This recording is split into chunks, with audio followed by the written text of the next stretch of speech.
Welcome to Star academy.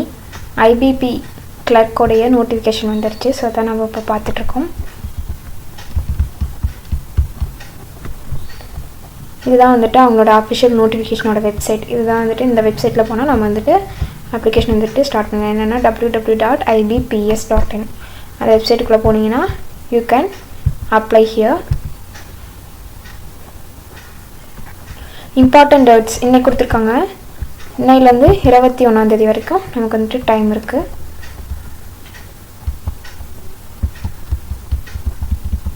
Payment என்னைக்கு பண்ணணும் அப்படின்னா கொடுத்துருக்குற அப்ளிகேஷன் டேட்டுக்குள்ளே நம்ம வந்துட்டு பேமெண்ட் முடிச்சிடணும்னு சொல்லியிருக்காங்க. Conduct of pre examination training, இதில் வந்துட்டு பிஇடி அப்படிங்கிற ஒரு டெஸ்ட் இருக்குது. அது வந்துட்டு எப்போனா 12/8 17/8 வைப்பாங்க. கால் லெட்டர்ஸ் வந்துட்டு ஆகஸ்ட்டில் நடக்கும். ஆன்லைன் எக்ஸாமினேஷன் இது வந்துட்டு 2 எக்ஸாமினேஷன். ஒன்று வந்துட்டு ப்ரிலிமினரி, இன்னொன்று வந்துட்டு மெயின். ப்ரிலிமினரி வந்துட்டு ஆகஸ்ட்டில் நடக்கும், மெயின் வந்துட்டு அக்டோபரில் நடக்கும்.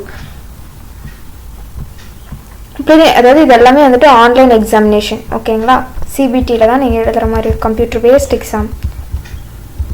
பிஇடியில் ஒன்று கொடுத்துருக்காங்க பாருங்கள். PET maybe conducted either in online mode or physical mode. இது மட்டும் ஒன்று ஆன்லைன் மோடில் நடக்கலாம், இல்லைனா ஃபிசிக்கல் மோடில் வந்துட்டு நடக்கலாம் அப்படின்னு சொல்லியிருக்காங்க.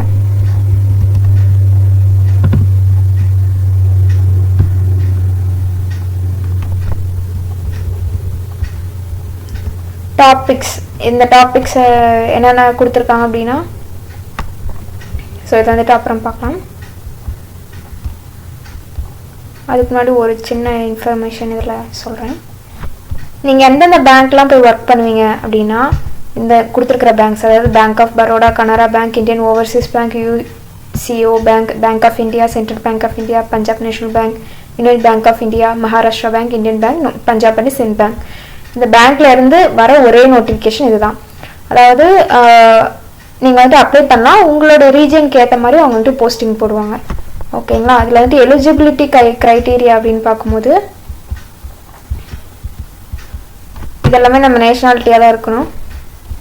ஏஜ் பார்த்தோம் அப்படின்னா மினிமம் 20 இயர்ஸ், அதாவது 20 வயசுலேருந்து 28 வயசு வரைக்கும் எழுதலாம்.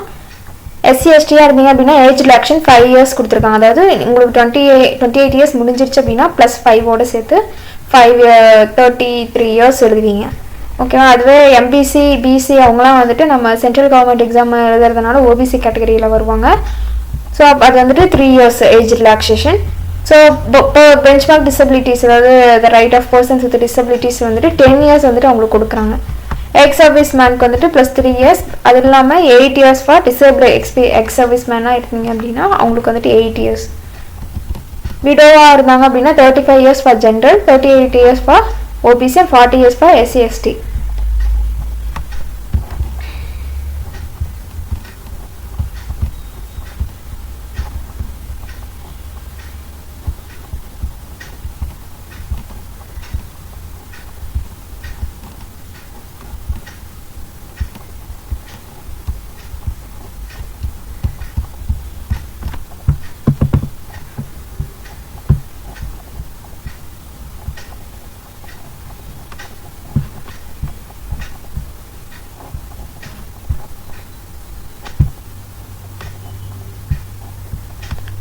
Structure of examinations.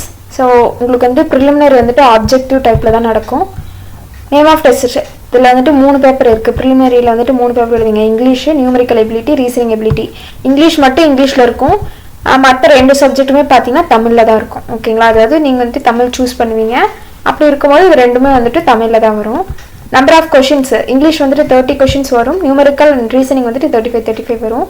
So maximum marks எவ்வளோனா 30 மார்க்ஸ், 35 மார்க்ஸ், இதுக்கு 35 மார்க்ஸ், ஒரு கொஷினுக்கு 1 மார்க். ஸோ டோட்டலாக வந்துட்டு ஒவ்வொரு செஷன்லேயும் வந்துட்டு 20 மினிட்ஸ் அலாட் பண்ணுவாங்க. ஸோ டோட்டலி 1 hour, 100 கொஷின்ஸை 1 hourல நீங்கள் எழுதணும். ஸோ அப்போ ஒவ்வொரு கொஷினுக்கும் எவ்வளோ மார்க் இருக்குது அப்படின்னு பார்த்துக்கோங்க. மெயின் எக்ஸாமும் ஆப்ஜெக்டிவ் டைப் தான். இதில் வந்துட்டு ஜென்ரல் ஜிகே, ஃபினான்ஷியல் அவேர்னஸ் இருக்கும். இதுலேயும் வந்துட்டு general English, reasoning, quantitative aptitude. English மட்டும் இங்கிலீஷில் இருக்கும். அதுக்கப்புறமேட்டு நீங்கள் என்ன லாங்குவேஜ் யூஸ் பண்ணுறீங்க, செலக்ட் பண்ணுறீங்களோ அதுக்கேற்ற மாதிரி மற்ற சப்ஜெக்ட்ஸ்லாம் வரும். ஜென்ரல் பார்த்தோம் அப்படின்னா 50 questions, English 40, reasoning 50, quantitative aptitude 50. So ஒவ்வொரு கொஷினுக்கும் ஒவ்வொரு மார்க்ஸ். ஸோ அதே மார்க்ஸு. ஸோ இது வந்துட்டு ஒரு 160 மினிட்ஸில் நீங்கள் எழுதுவீங்க. இதில் பார்த்தோம் அப்படின்னா நம்ம எதை சூஸ் பண்ணுவோம், தமிழ்நாடு சூஸ் பண்ணுவோம்.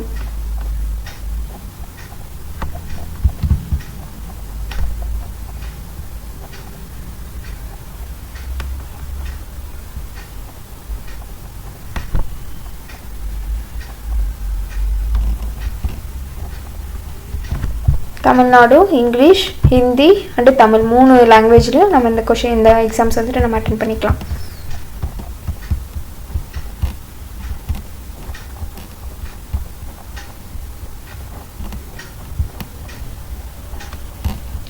சொன்னதே ப்ரீ எக்ஸாமினேஷன் டெஸ்ட் வந்துட்டு எய்தர் ஆன்லைன் மோட் இல்லைனா ஆஃப்லைன் மோடில் நடக்கும்.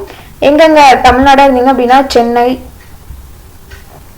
அப்புறமேட்டுக்கு தமிழ்நாட்டு கோயம்புத்தூர் இந்த மாதிரி எங்கெங்கெல்லாம் இருக்கோ அங்கே அந்தந்த எக்ஸாம் சென்டர்ஸில் வந்துட்டு அலாட் பண்ணுவீங்க. யூ கோ டு ரைட் அந்த மாதிரி இருக்கும்.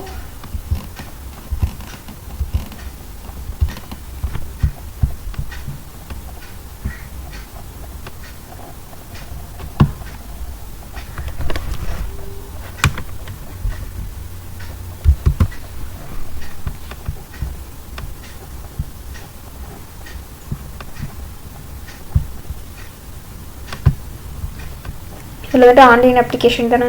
ஸோ இதில் வந்துட்டு ஃபோட்டோகிராஃப் இமேஜ் வந்துட்டு 4.5 சென்டிமீட்டர் 3.5 சென்டிமீட்டர் வந்துட்டு இருக்கணும் அப்படின்னு சொல்கிறாங்க. ஃபோட்டோகிராஃப் வந்துட்டு recent passport style colour picture வேணும். பேக்ரவுண்ட் வந்துட்டு ஒயிட்டாக இருக்கணும் அப்படின்னு சொல்லியிருக்காங்க. Relaxed phase. நீங்கள் ஸ்பெக்ஸ் போட்டிருந்தீங்க அப்படின்னா நீங்கள் அதை கழட்டி வச்சுக்கலாம். டைமென்ஷன்ஸ் வந்துட்டு 200 × 230 பிக்சல். அதனோட குவாலிட்டி பார்த்தோம் அப்படின்னா 20 KB to 50 KBக்குள்ளே இருக்கணும் அப்படின்னு சொல்லியிருக்காங்க.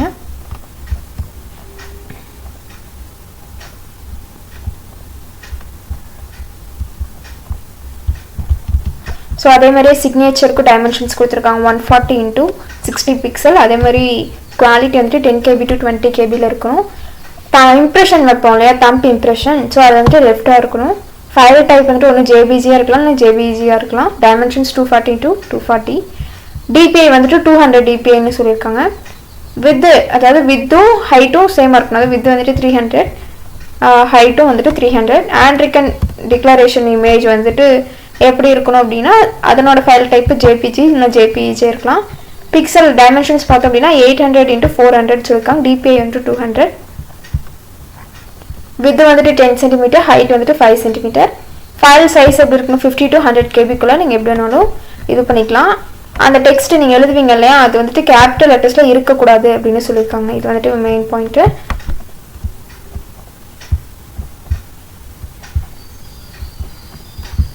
ஸ்டெப்ஸ் எல்லாத்தையுமே கொடுத்துருக்கோம். ப்ரொசீஜர் ஃபார் அப்லோடிங் டாக்குமெண்ட், இதை நீங்கள் பார்த்துக்கோங்க.